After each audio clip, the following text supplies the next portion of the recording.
চৈত্র সংক্রান্তি।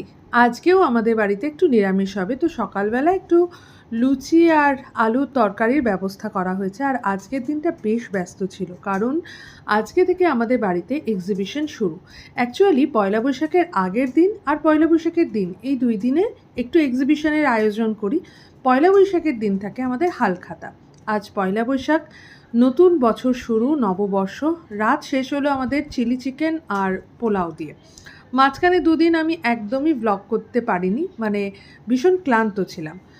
ইতিমধ্যে আমরা চলে এসেছি ডায়মন্ড হারবারে। আর ডায়মন্ড হারবারে আমাদের যে ঠাকুর ঘরটা আছে সেটাই কালকে পুজো হবে, মানে অক্ষয় তৃতীয়ার দিন। আমরা রবিবার দিনই অক্ষয় তৃতীয়ার পুজোটা সামলে নেব। আমাদের গাছে হয়েছে কলমি শাক আর প্রচুর আম হয়েছে। ছাদ থেকে এই আমগুলো ধরা পর্যন্ত যায়। আর আমি একটা খুব সুন্দর আম বাগানের একটা ভিডিও নিয়েছি। যদিও মেঘের রং কালো, কিন্তু বৃষ্টির কোনো সম্ভাবনা কোথাও দেখতে পাচ্ছি না। ভীষণ প্যাচপ্যাচে একটা গরম পড়েছে। আর দেখো, আস্তে আস্তে আমাদের ঠাকুরগুলোও সমস্ত নিচে নামানো হয়েছে।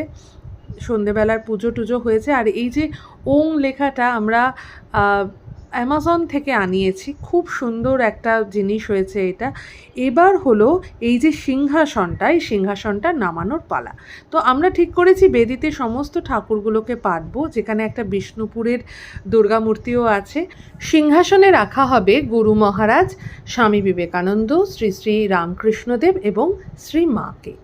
আমরা এরপরে চলে এলাম একটুখানি হাওয়া খেতে, অ্যাকচুয়ালি হাঁটতে। আর অনেক দিন পর আজকে ডায়মন্ড হারবারে নদীর ধারে যাচ্ছি। তো আজকের ট্রিপটা তো একটা দারুণ ব্যাপার হবেই।